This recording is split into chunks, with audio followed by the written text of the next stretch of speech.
I suppose we've raised so many different issues, and in a moment I'd like to kind of throw this open and just ask if people had any questions. But let me just ask the speakers here, if we were doing something like this again, as I very much hope we are, what do you think are the points, the themes that we have not discussed that we really should be thinking of?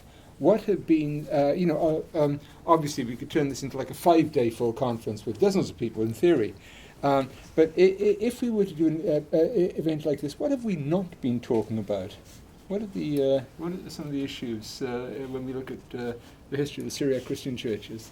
Any thoughts? One thing for me, and I find this a bit of a blind side in our field, is often I feel we do fall into almost a Saadi-like caricature of Orientalists in that often we're not talking about the present day.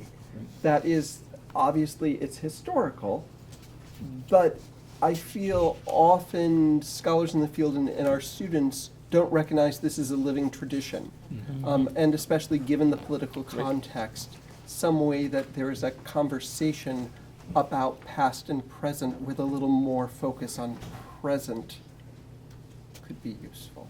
That's very good. Yeah, I agree with you. Yeah. We focus too much on history as if it's dead tradition. Right.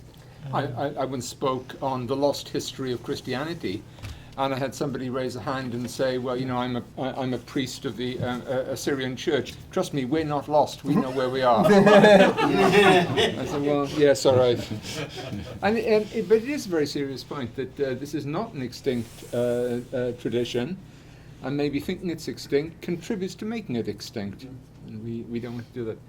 And any other... I just had one contribution. If I was organizing something like this again, we've had some invaluable comments about Christians and Muslims. I suppose it would make a great deal more sense if we were dealing with a three-way conversation with Jews, because that Jewish element and the line between Judaism and Christianity, which has occurred in a couple of points, is so important to everything that we are talking about here.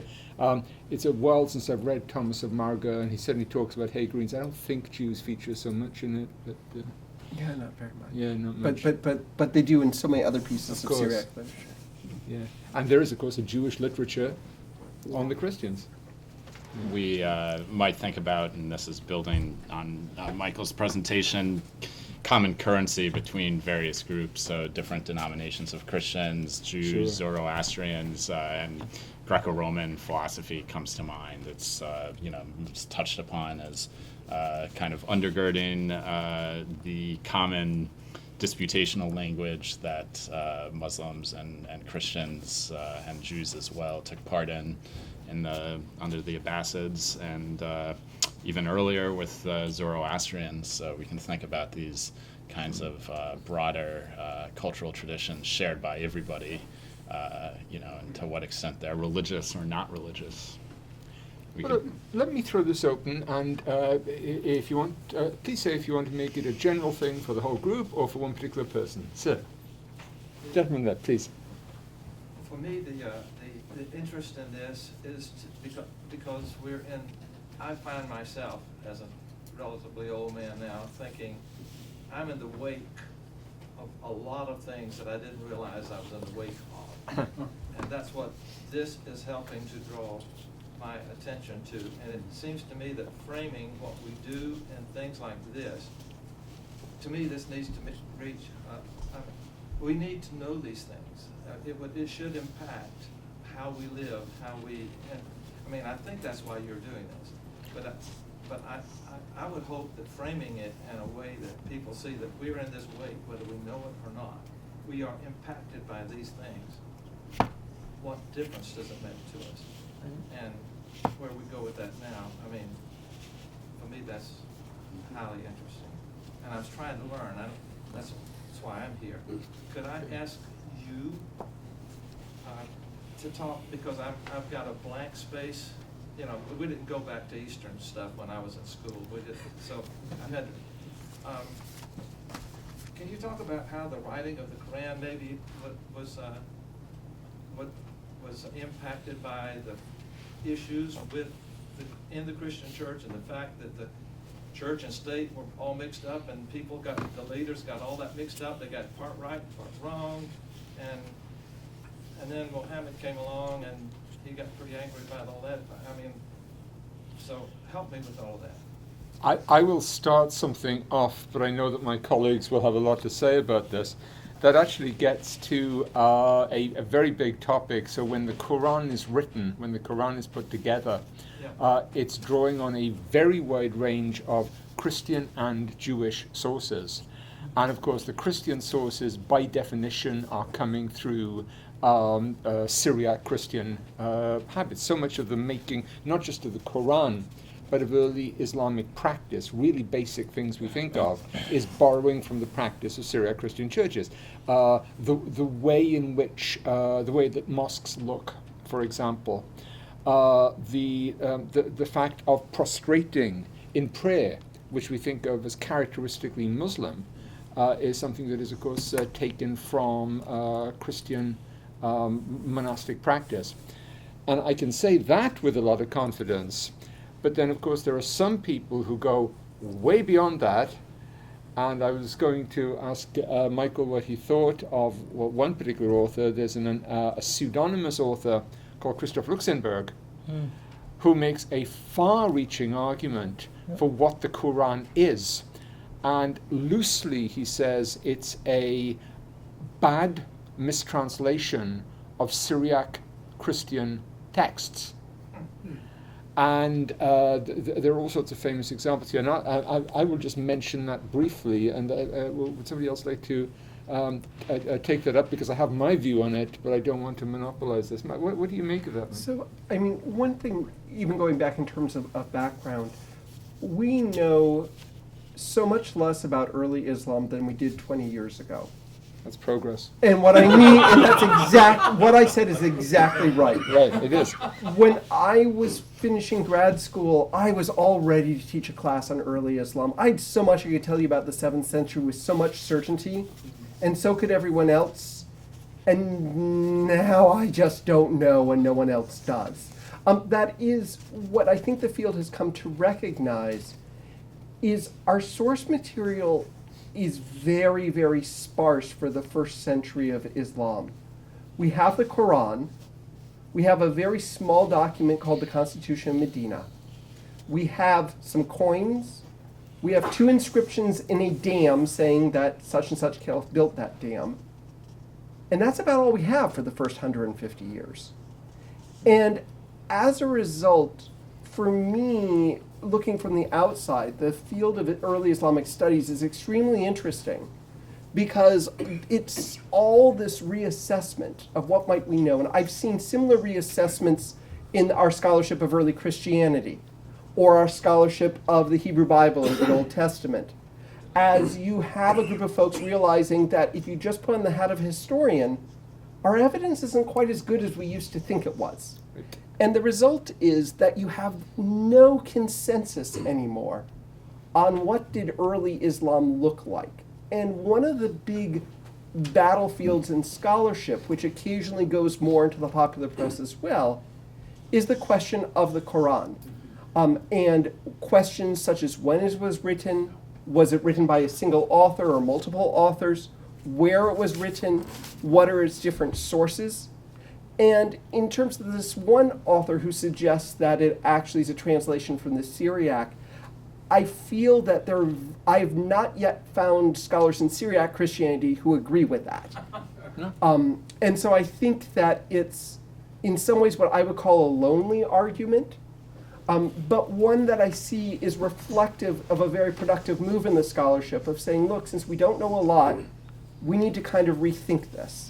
But I think most of us, for that particular argument, have not been convinced yet. But again, there are folks here who could who work more in early Islamic history. I very much agree with that, except to say there are a couple of passages in the Quran where Syriac scholars, I think, are more sympathetic. Right. And for instance, just to give an example, there's one surah, which is a very famous one, called the Night of Power. And if you read it, it's about, what a wonderful night it was, how still it was when God's power came down from heaven and there were angels and so on. And you read it, and it's when the Quran comes down, you say, hang on, that's a Christmas hymn. Yeah. And maybe it was. Yeah. I don't know. I will just tell you the one that everyone made the fuss about with Luxembourg, and this is one which I think was, whether it was deliberately controversial or not. In early Syriac literature, they pay a great deal of attention to the white raisin as this very pure food. Yeah. And so when it's like the food of heaven, and it features a lot in poetry. So when people get to heaven, what they receive is white raisins. If you change that word ever so slightly, white raisins become virgins. So you receive 72 white raisins when you arrive in heaven. And so the argument was made by people like Luxembourg, Yeah. that when a martyr gets to heaven, he receives his 72 white raisins. I don't make this up. It is, yeah. But I'll ask those who are Arabicists on the panel, has that gotten much traction among actual Quranic scholars or scholars of Arabic? Not that there isn't an influence in the same way that Right. when you read the New Testament, you recognize there's an influence of Judaism there. There's the Hebrew Bible behind it. But that doesn't mean the New Testament was written originally in Hebrew. Similarly here, even though there's Quranic passages that clearly have knowledge of previous traditions, has there been much acceptance among scholars of early Islam or Arabicists that there was an Aramaic version or Syriac version of the Quran that later got mistranslated into what we have? No, Yeah. no. Just as you said, some supported, some said no, it's all interpretation.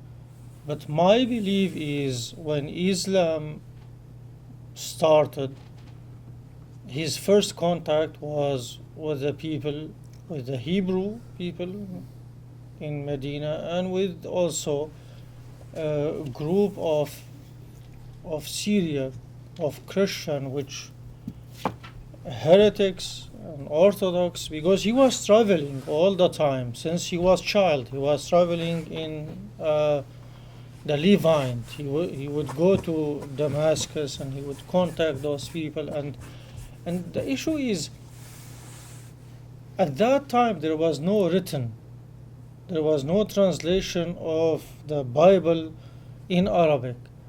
And in that area, people would heavily rely on oral transmission. So it's a song. And up to now, we grew up, Dr. Saadi and I, we grew up in a monastery, it's an Orthodox monastery. And if you hold the hand with you while you chant the psalm, you are bad. You are not smart guy. You have to memorize it and chant it. Okay.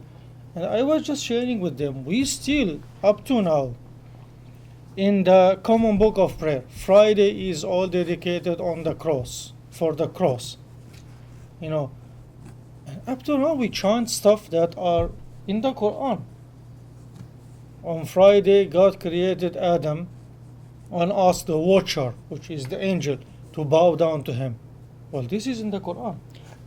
Right, but it doesn't mean it's from the Quran. Exactly. It's a common origin. Yeah, that's what I see. I say that Muhammad and when Islam started, he had contact. He heard stories and he memorized story, and then he wrote these stories. But he did not know what exactly is the message. So, is there Syriac influence? For sure, yes. But sometimes scholars take them to the extreme. Of course.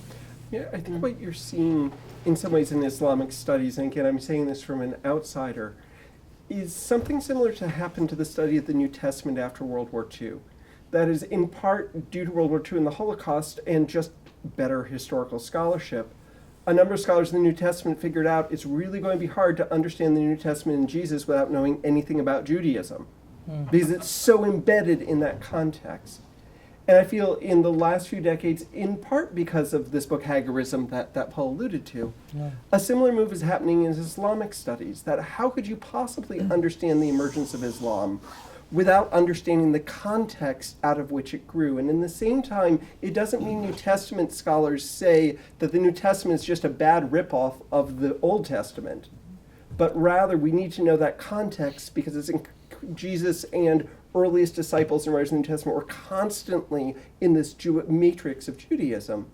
So too, one of I think is the most positive developments in our knowledge of early Islam is to start situating it in this broader cultural context. Not that it's copying everything, but rather it's within this context. And if we don't know that context, we can't understand much about the origins of the world's second largest religion. Mike, you had a question a moment ago.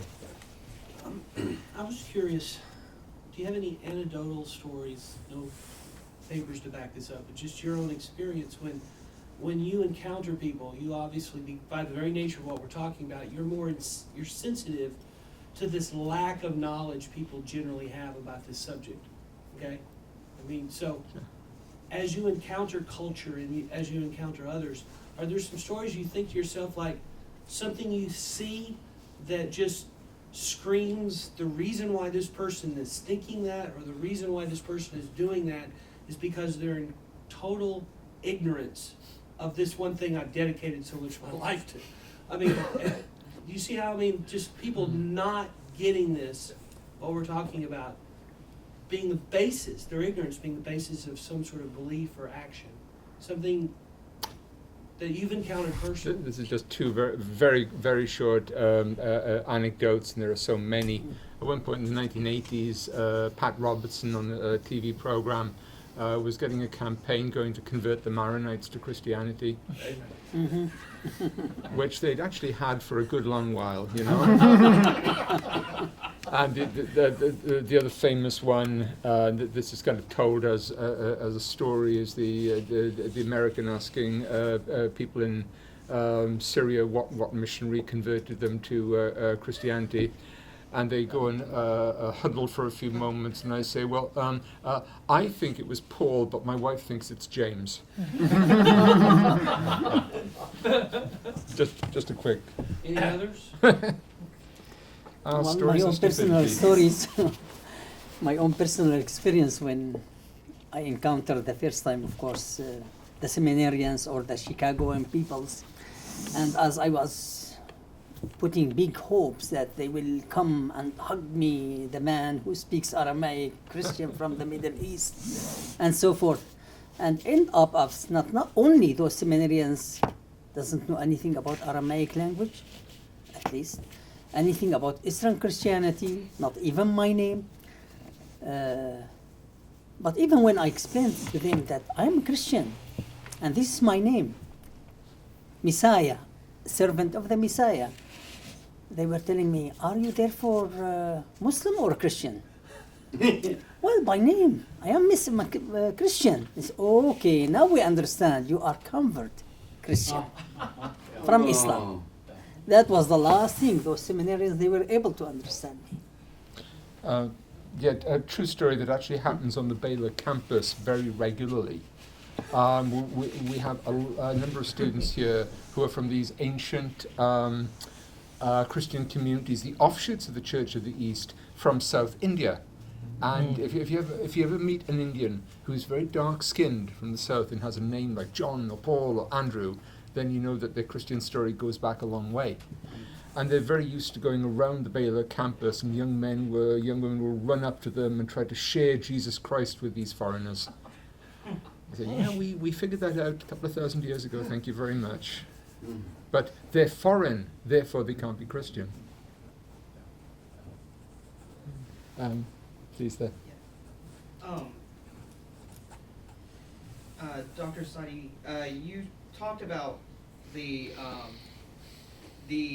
Syrian Christian churches making use of typology and symbol, and I know I come from a Roman Catholic background, and when we did the Common Declaration, one of the big hoops that at least the Roman Catholics had to jump through was the fact that the words of institution were not in the anaphora of Mari and Adai. And the way that we jumped over that hoop was by saying that the words of institution was symbolically in that anaphora. Would you use and this goes to the whole panel and bringing it to today, but an emphasis on the mystical or typological as a way to bring reconciliation and unity, not just between Christian and Christian, but Christian and Muslim and all of that. Would that be a proper methodology to bring about maybe some reconciliation and peace among conflicting ideologies? Yeah.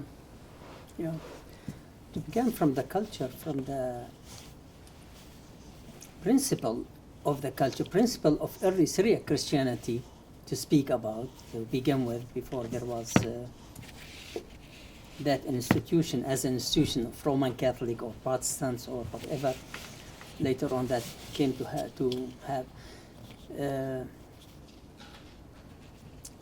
They used to understand the church as the world.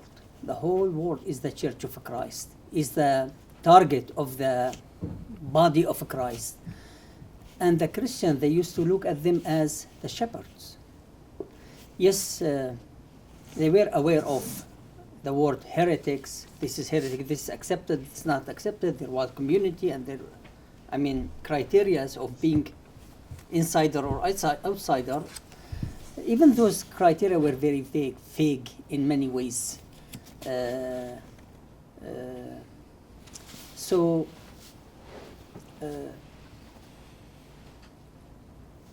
have those criteria as principles,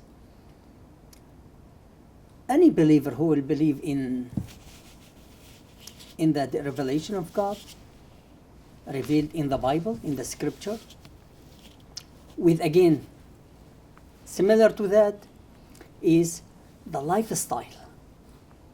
To practice what I said. Always there is words for the confession and the liturgy or everywhere is believe and act. Those always goes together. Some they say believe but they don't act. Some they act, don't believe. It's not completed. Believe and act. So believe and act. And the other one was, then express yourself however you want to express. You have that free will to express yourself. No problem.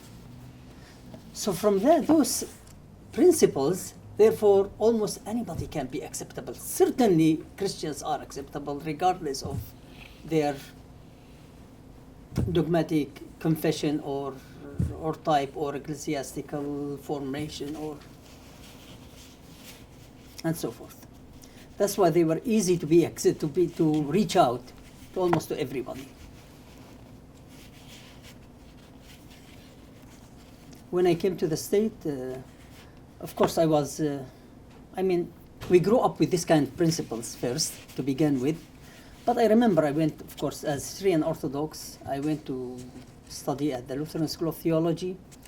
I remember my patriarch last war who said, don't hesitate, don't be kind of fanatic, be one of them. I said, well, for sure, it's already one of them.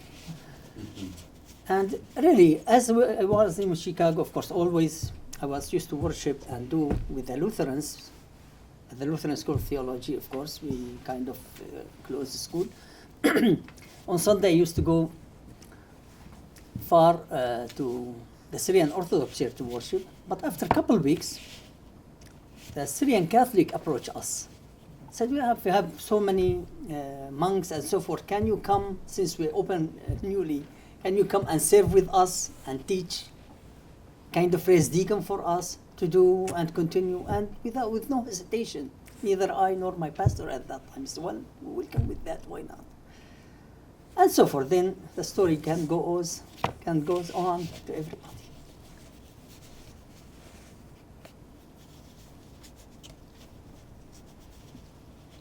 By the way, I just wanted to add one footnote to was a question I asked earlier, which is other things that would be worth adding. I know that Michael and Paul both have a facility in Coptic, and it would be very interesting. I don't know how much has ever been done on comparing the interactions of the Syriac churches with Islam and the Coptic churches and Islam. Is there a literature on that, or no? Has that been done really? There's a little bit of Little work, bit, but yeah. not in terms of comparison. No. Part of it is we have many less Coptic sources, and they're a Yeah. little bit later in terms Right, of reaction okay. to Islam. But there's still lots of good work to be done. There hasn't been a lot of it yet.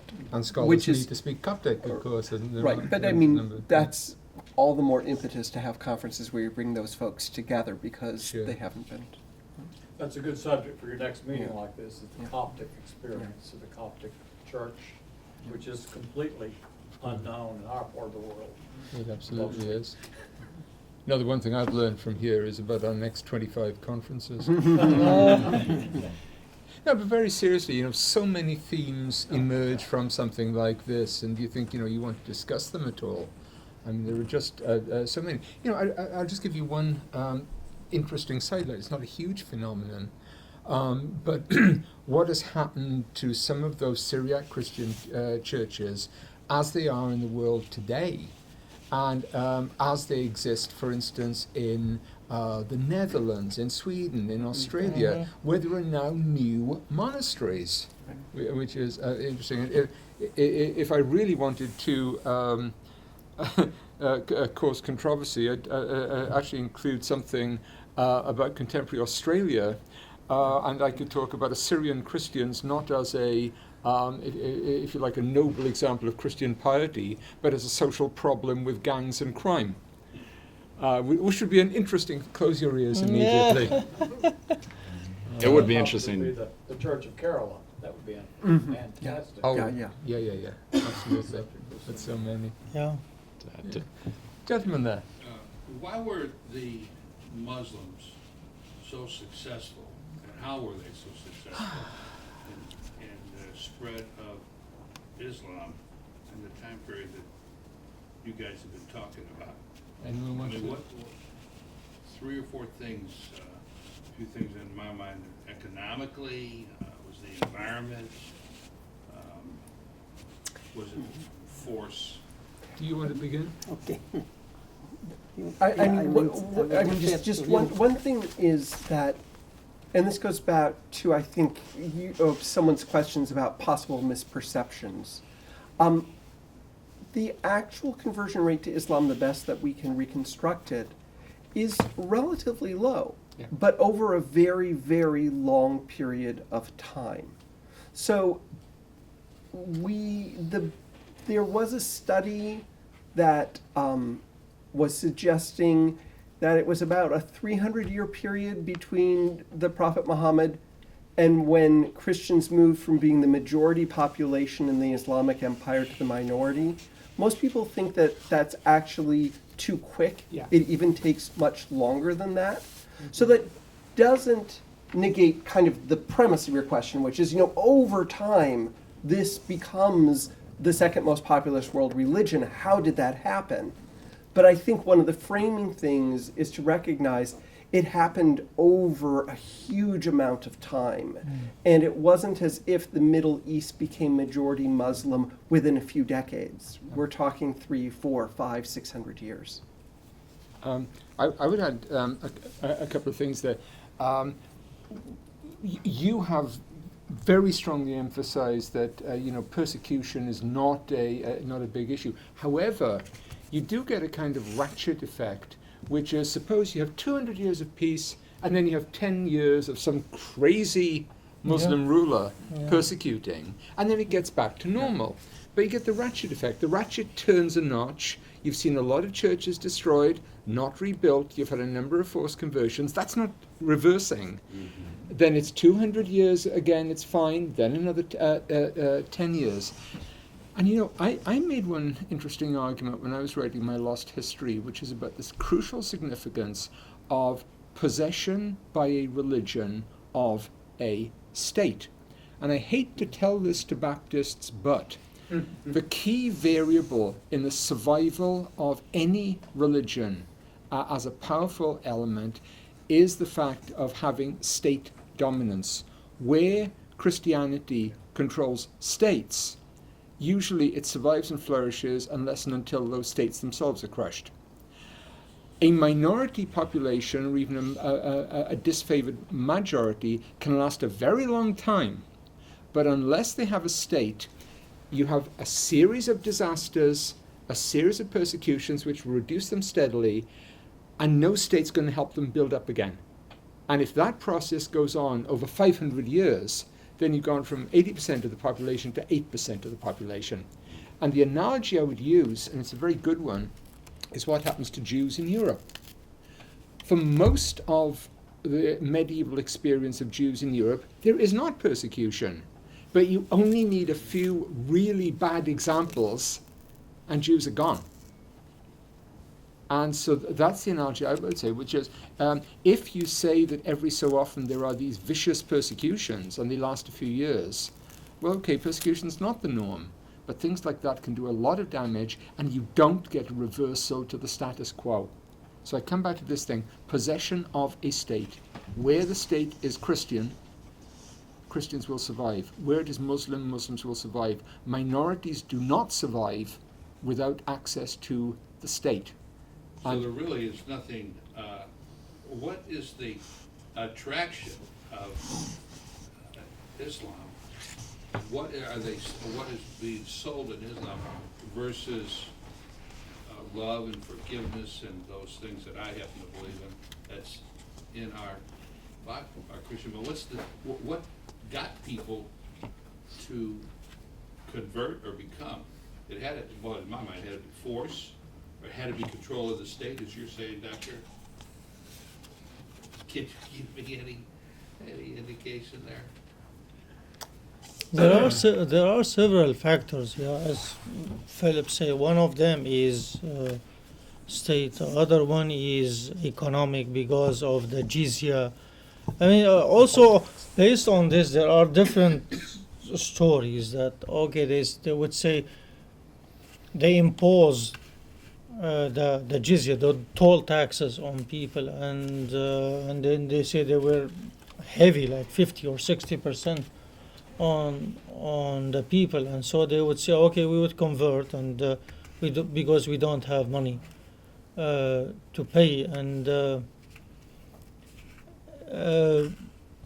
there are several factors. One of them is this. The other one, persecution and ups and downs. I always compare the history of Christianity in the Middle East with a roller coaster. Ups and down, it's still now. Just 1915 we had the genocide, where our grandfather and his father, Dr. Saadi's father, come from southeast Turkey. And it was wiped out. Now there is maybe 60 members, 60 families, out of all of them are in Europe. They immigrated because of the Assyrian genocide. The Armenian Syrian genocide. Saifo. Yeah, and it has been like that since the 7th century. So you have a good ruler who, I don't care that much about religion, and let's all have multicultural, and then 100 years later, another one would come who is fanatic and he wants to impose religion, and and it's been like that, and up to now it's like that in the Middle East. Last November I was in Kurdistan, Iraq, and the Kurds, the Barazani, and what you see in Iraq, but you go to Kurdistan, you see it like America. They have malls, they have peace. And when checkpoints, every time you go to checkpoint, the first question there, are you Christian? Yeah, pass. They don't even look at your passport. Why? They say because Al-Barazani family are secular, they love Christian, and then they created legends about them that, do you know that originally they were Christian and then they converted? I don't know how true it is, but, and so this has been going on. This is not a scenario that just we see it in 2016 or 15. This has been going on from the 7th century. Now, if Al-Barazani goes 10 years from now, I don't know who will come. I mean, the same point, and here I may differ with some of the panelists. I think historically it is a big mistake to suggest that Islam becomes a world religion because it persecutes its way to doing that. Or that Christian, and again, that's not what I'm saying other folks are saying, but I'm thinking of what are the models we need to make sure we don't move into. And similarly, we know from our understanding of early Christianity that it experienced periodic, sometimes very severe persecution under a polytheistic Roman state, and it expanded fairly substantially. And so I think the core of your question is very much on target, which is it is not just simply that Islam or Islamic government forced a situation where people found the only tolerable way to preserve was to convert, but rather that the religion of Islam, like all world religions, has aspects of it that are very attractive to people.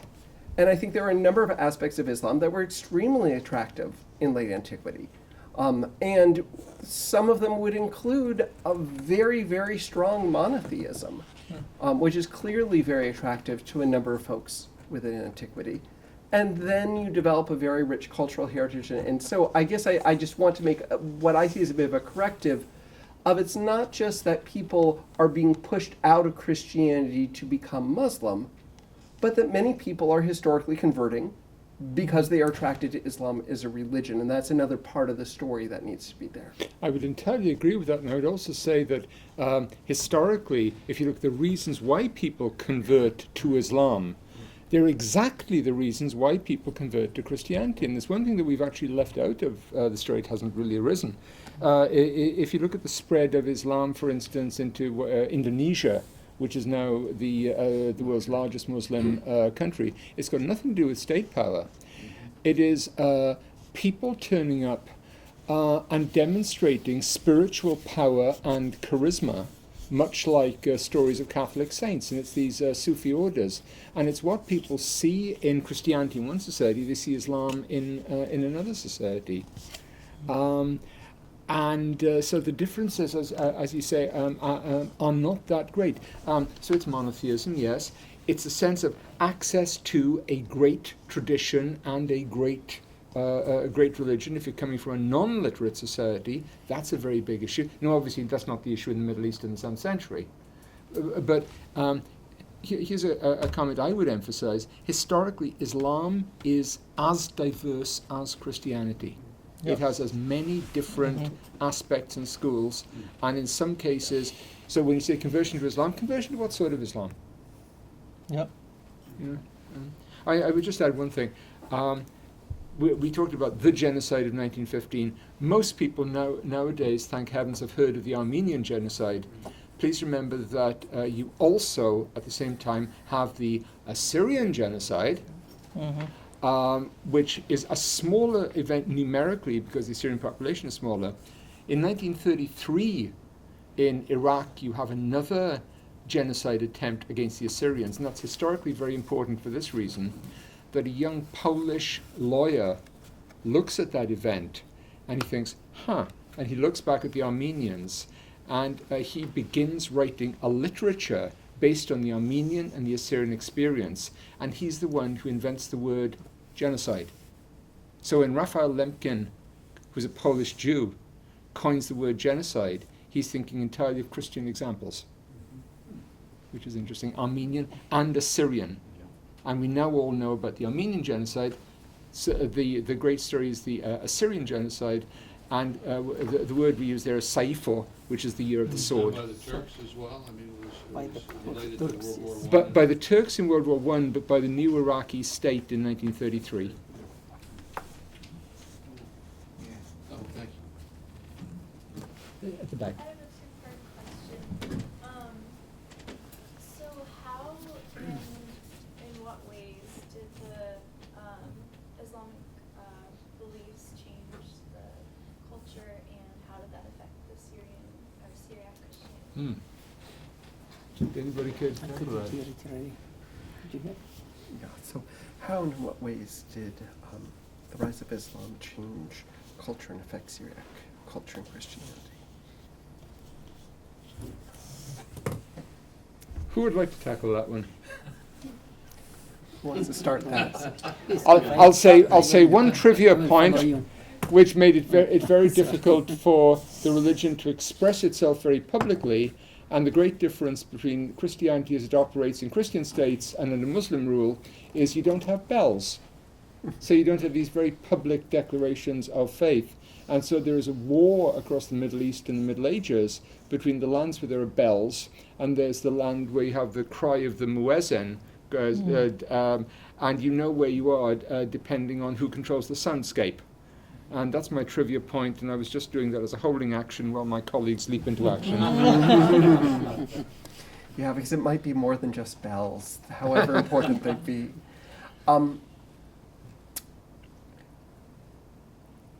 One thing that initially has to happen is these churches have to develop a theology of defeat.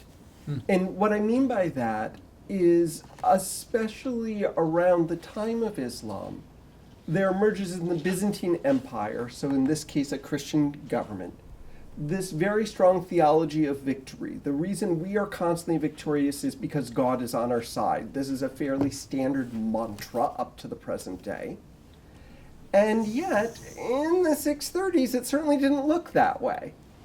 And so one of the initial reactions theologically is, what does this community do when that idea of a theology of victory proves hollow?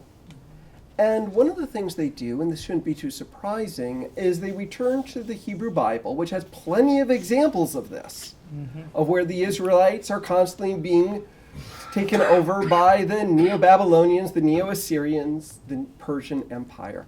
And so I think one of the kind of theological moments is a reflection of how world events and their previous theology didn't jive, and what are different sort of models that one has to deal with. So that's kind of a very theological response to it.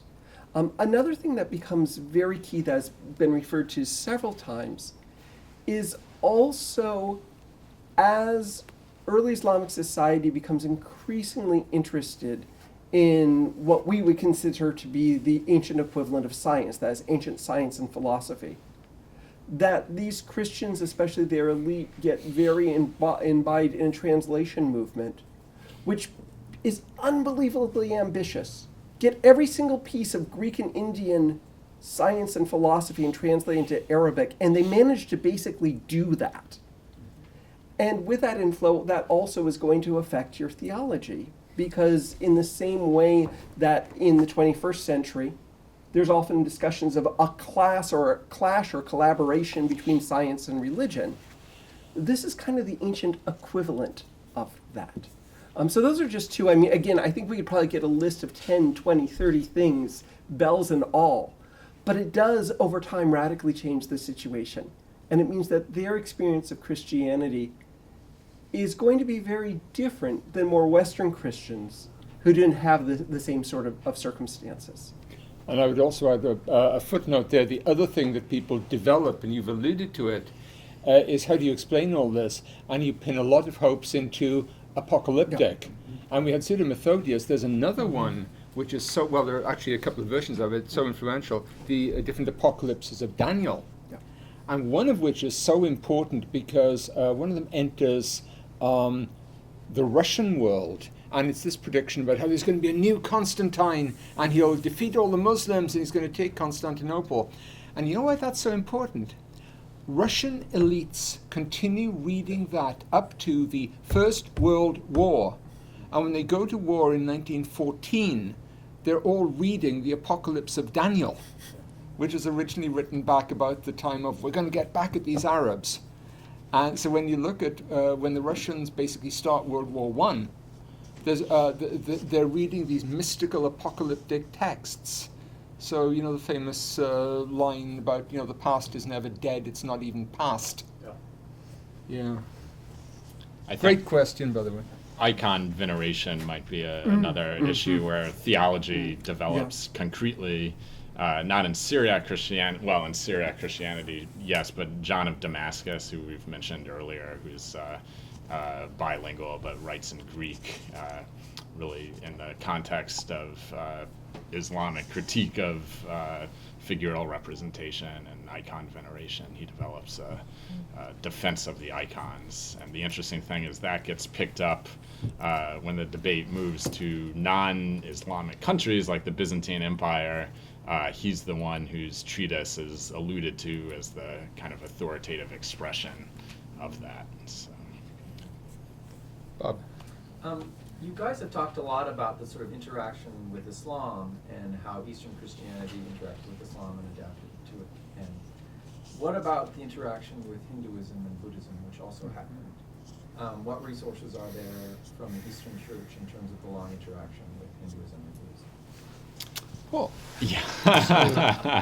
I would say almost none. I mean, I've been doing a lot of exploratory work looking at the particular context of the Sasanian Empire, and I've been able to identify certain discourses in which Buddhism, less so Hinduism, but Buddhism and possibly Jainism, which is there's the Kavalins are mentioned in the Manichaean text that we're editing. So this is the first time in a Western document that the Kavalin is mentioned. But it doesn't say anything about them really, other than that they're holy people. So this is the kind of frustrating thing about this sort of endeavor is that, yeah, sure, we know there were cultural contacts. Even in Alexandria, we know that there are cultural contacts through the Red Sea trade. But in terms of really getting an interpretive payoff, you can point to certain things, but it's difficult to really develop a real concrete narrative of what Christian or Manichaean Buddhist interactions consisted of. And there are a couple of interesting examples, and I entirely agree, they're not like structural. Right. But there are a couple of great examples. One is how stories from alternative gospels end up in Mahayana Buddhism. And so there's one great example of a Buddhist sutra from the 6th or 7th century from North India, which pretty much completely reproduces the harrowing of hell from the Gospel of Nicodemus, with Buddha harrowing hell, with Buddha in the Christ role. There's quite a lot written on how some alternative gospels, like the Gospel of Thomas, contribute to Buddhist doctrines, like Buddhist pantheism, for example. And the other one, which is, what's that word? Oh yeah, which is kind of fun, is in medieval Europe, there is a very, very popular saint. And the story about this very popular saint is that he's brought up in a palace, and his dad won't let him see the real world, and eventually he gets out one day and he sees a dead man, and he sees a sick man, he sees an old man, and realizes this is what life's about, so he goes off and becomes an ascetic. And if you say, that sounds like the story of the Buddha, I would say, oh yeah, it is. And if you trace that story, you can see how it begins with the story of Bodhisattva in India. It is brought by the Church of the East, and you can see it, the story going across Persia, across Mesopotamia, to Italy, into medieval Europe, where Bodhisattva becomes Saint Jehoshaphat. What happens? Medieval Europe canonizes the Buddha. True story. And there are a couple of excellent books about that in the past 2 years. And I should say, too, there's also, with the Manichaean and to a lesser extent the Nestorian, the Dunhuang cave finds have produced certain examples of Chinese Christian literature, where Buddhist terms are used, and similarly with Manichaean. But that's outside of my philological scope, so I can't really speak to. But as Paul is saying, all these interactions, they are kind of on the margin, they're not structural. It's not that one transforms the other, and there's nothing like would be claimed for instance, Islam and Syriac Christianity. I would say so. time for one more question, please. This has been alluded to a number of times. I'd never heard the concept before, but the influence of the Syrian churches or the Syrian impact in China. Oh, yeah. I was completely unaware of that. Could someone comment on that? Just allude to the presence of It's Beijing, or- it's a big literature, and it has multiple stages. And what happens is, okay, long story. The first evidence we have concerns industrial espionage, which is in the 6th century. Silk is one of the world's most profitable industries. And we know that it's Christian monks who bring the silk industry back to Byzantium in Justinian's time. And they just talk about these monks as if it's a normal thing. Oh yes, some monks turned up from China, no big deal. And they're Christian monks. The Nestorian stone tells about a mission beginning about 620. That goes up to the 9th century, and then it's killed. And the reason it's killed is the empire is going after Buddhist sects, and they've decided that the Christians were a Buddhist sect. So Christianity dies from China, never will rise again. Of course, it's back a couple of hundred years later, comes back in the Yuan dynasty, there for a couple of hundred years. And just as the Christianity is being wound up in the Middle East in the 1320s, so it's being stamped out in China in exactly the same time as part of this great climatic catastrophe. Christianity dies, never to rise again, till it comes back a couple of hundred years later. But there's a lot written on it. There's a lot of archaeology. There's a very famous building, the Dachin Pagoda, which is an Eastern Christian church, which happens to be a pagoda. And where is that? Pardon me? Nishian. Nishan. Yeah. Well, I know that the Anglican Cathedral in Shandong has a cornerstone taken from a synagogue Yeah. that found at the Yangtze Valley in 1830s or 1840s. Mhm. That they found the remains of it. But like I say, Explorer. it's a big literature, and there's a lot to discover there.